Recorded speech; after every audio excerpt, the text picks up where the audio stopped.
पलवल जिले में आज बीजेपी को बड़ा झटका देते हुए बीजेपी नेता धर्मेंद्र तेवतिया व पवन रावत ने पूर्व मुख्यमंत्री भूपेंद्र हुड्डा के नेतृत्व में कांग्रेस का दामन थाम लिया और बीजेपी पर गंभीर आरोप लगाए। इस मौके पर पूर्व सीएम हुड्डा ने कहा कि बीजेपी सरकार में हर वर्ग दुखी है, महंगाई लगातार बढ़ रही है, पेट्रोल डीजल खाद्य सामग्री के दाम बेतहाशा वृद्धि की गई, सरकार टैक्स पर टैक्स लगा रही है जिसका बोझ जनता पर पड़ रहा है। उन्होंने कहा कि हरियाणा में लगातार अपराध बढ़ रहे हैं, अब जरूरत है कि लोकसभा चुनाव में कांग्रेस को वोट दे ताकि हरियाणा में कांग्रेस की सरकार बने और अपराधों पर अंकुश लगाया जा सके। इस मौके पर पूर्व सीएम हुड्डा का आलवलपुर गांव आयोजित जनसभा में फूल मालाओं के साथ पगड़ी बांधकर जोरदार स्वागत किया गया।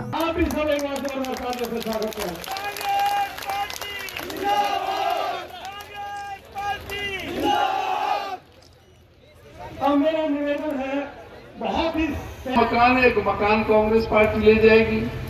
जिसने कोई मंगलसूत्र अपने किसी मटके में, किसी टीन में, ड्रम में रखा हुआ है बाजरे के अंदर, तो कांग्रेस पार्टी एक्सरे खींच करके उस मंगलसूत्र को ले जाएगी और मुसलमानों को दे देगी। इन लोगों के बीच में कितनी नफरत है, जो एक प्रधानमंत्री के पद की गरिमा के खिलाफ भी इस तरह से देश को विभाजित करने की बात करते हैं।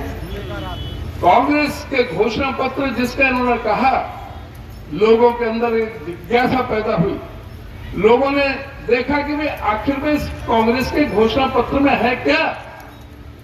तो एक हफ्ते पहले के आंकड़े हैं कि लगभग 56 लाख लोगों ने कांग्रेस की वेबसाइट से कांग्रेस का घोषणा पत्र डाउनलोड करने का काम किया है।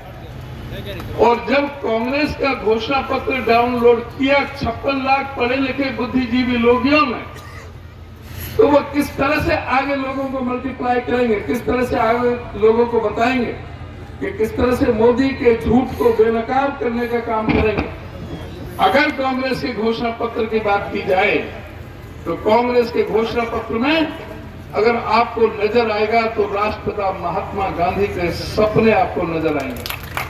अगर आपको नजर आएगा तो राष्ट्रपिता महात्मा गांधी के साथ साथ कांग्रेस के घोषणा पत्र में पंडित जवाहरलाल नेहरू की आपको सोच नजर आएगी। इस घोषणा पत्र में बाबा साहब डॉक्टर भीमराव अंबेडकर, जिन्होंने सभी इस देश के लोगों को एकजुट करके एक सूत्र में पिरो करके जो भारत का संविधान 2 साल 11 महीने 18 दिन लगा करके दिया है, जिसमें सभी को समान अधिकार दिए, बाबा साहब के सपनों का संविधान आपको नजर आएगा। अगर इस घोषणा पत्र में नजर आएगा तो राहुल गांधी के पसीने की गंध आपको नजर आएगी, जो 4000 किलोमीटर कन्याकुमारी से कश्मीर तक पैदल चल करके आप लोगों के साथ मिलकर के लाखों लोगों के साथ इंटरेक्शन करके जो करोड़ों लोग जो जन समर्थन, जन सैलाब राहुल गांधी के समर्थन में जो सड़कों पर निकल के आया था, उस लोगों की आवाज को एक सूत्र में पिरो करके राहुल गांधी ने और हमारे अध्यक्ष खड़गे जी ने जो दिया है। पूर्व सीएम भूपेंद्र हुड्डा ने कहा कि लोकसभा चुनाव के बाद हरियाणा में होने वाले विधानसभा चुनावों में प्रदेश की जनता ने कांग्रेस की सरकार बनाने का मन बना लिया है।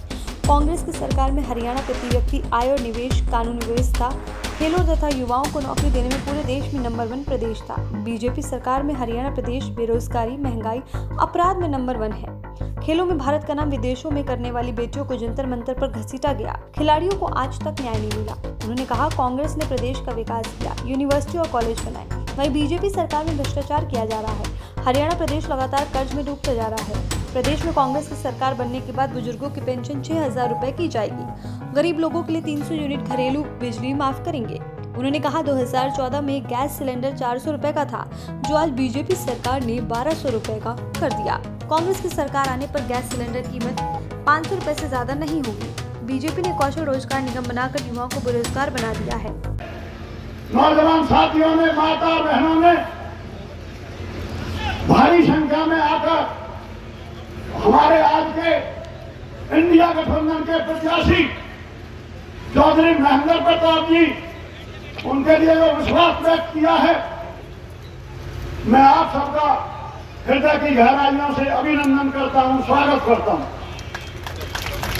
और मैं पिछले 10 साल से भारतीय जनता पार्टी में कार्य कर रहा था बड़ी बड़ी रैलियां और पार्टी ने जो जिम्मेवारी लगाई वो कार्यक्रम किए, 1.25 लाख मैंने सदस्य पार्टी के लिए बनाए।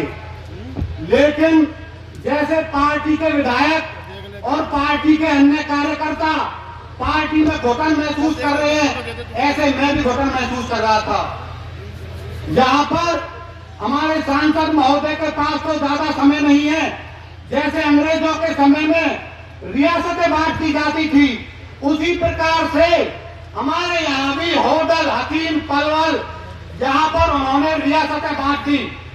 एक अपने पीए किरणपाल खटाना को होडल दे दिया, आप इसको लूटिए और घरों को भरिए।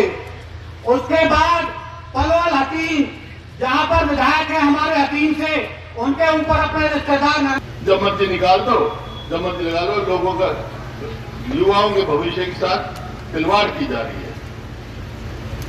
और आज हरियाणा में 2 लाख पक्की सरकारी नौकरी खाली है, लगाई नहीं इन्होंने। तो भाई अगर हमारी सरकार आएगी कांग्रेस की, तो 1 साल के अंदर अंदर 2 लाख नौकरियां हरियाणा में लगा देगी, ताकि हमारे बच्चे आगे जाएं, उनका भविष्य सुरक्षित हो।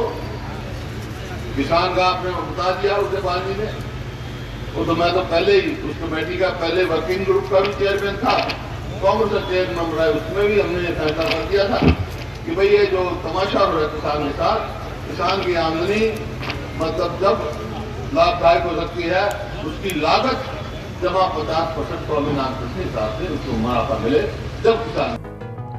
कौशल रोजगार निगम के तहत युवाओं को कच्ची नौकरी ठेकेदारी प्रथा के तहत प्रदान की जा रही है। युवाओं के भविष्य के साथ खिलवाड़ किया जा रहा है। उन्होंने ये भी कहा कि हरियाणा में 2 लाख पक्की सरकारी नौकरियों के पद रिक्त पड़े हुए हैं। कांग्रेस की सरकार आने पर 1 साल में 2 लाख पक्की नौकरी प्रदान की जाएगी। किसानों को फसलों का उचित मूल्य और फसल खराब होने पर उचित मुआवजा दिया जाएगा। कर्मचारियों के हितों को ध्यान में रखते हुए ओल्ड पेंशन स्कीम को लागू किया जाएगा। खेल नीति के तहत पदक पाने वाले खिलाड़ियों को नौकरी प्रदान की जाएगी। हरियाणा प्रदेश के कर्मचारियों को पंजाब के समान पे स्केल दिया जाएगा। आज हरियाणा में हर रोज फिरौती और हत्याएं की घटनाएं सामने आ रही हैं। उन्होंने कहा जो प्रदेश में कांग्रेस सरकार थी उस दौरान अपराधियों पर नकेल कसने का काम किया गया था। हरियाणा में कांग्रेस की सरकार बनने पर बदमाशों को हरियाणा में नहीं रहने दिया जाएगा। भूपेंद्र सिंह हुड्डा आज पलवल जिले के गाँव अलावलपुर में फरीदाबाद लोकसभा प्रत्याशी महेंद्र प्रताप के समर्थन में आयोजित विशाल जनसभा को संबोधित कर रहे थे। इस अवसर पर प्रदेश अध्यक्ष उदय भान, लोकसभा प्रत्याशी महेंद्र प्रताप, पूर्व विधायक रघुवीर सिंह तेवतिया, विधायक नीरज शर्मा, पूर्व विधायक ललित नागर, वरुण तेवतिया सहित हजारों की संख्या में लोग मौजूद थे। प्रदेश अध्यक्ष उदय भान ने कहा कि बीजेपी देश को विभाजित करने का काम कर रही है। बीजेपी झूठ बोलकर लोगों को गुमराह कर रही है। उन्होंने कहा कांग्रेस के घोषणा पत्र में राष्ट्रपिता महात्मा गांधी के सपने नजर आएंगे। कांग्रेस संविधान और लोकतंत्र को बचाना चाहती है। इस मौके पर पूर्व विधायक रघुवीर सिंह तेवतिया ने कहा कि फरीदाबाद लोकसभा प्रत्याशी महेंद्र प्रताप को प्रथला विधानसभा क्षेत्र से भारी मतों से जिताकर संसद भेजने का काम किया जाएगा। उन्होंने कहा कांग्रेस ने प्रथला विधानसभा क्षेत्र के हजारों युवाओं को रोजगार देने का कार्य किया। प्रथला क्षेत्र के विकास में कोई कसर नहीं छोड़ी। किसानों के उत्थान के लिए कांग्रेस ने कार्य किए।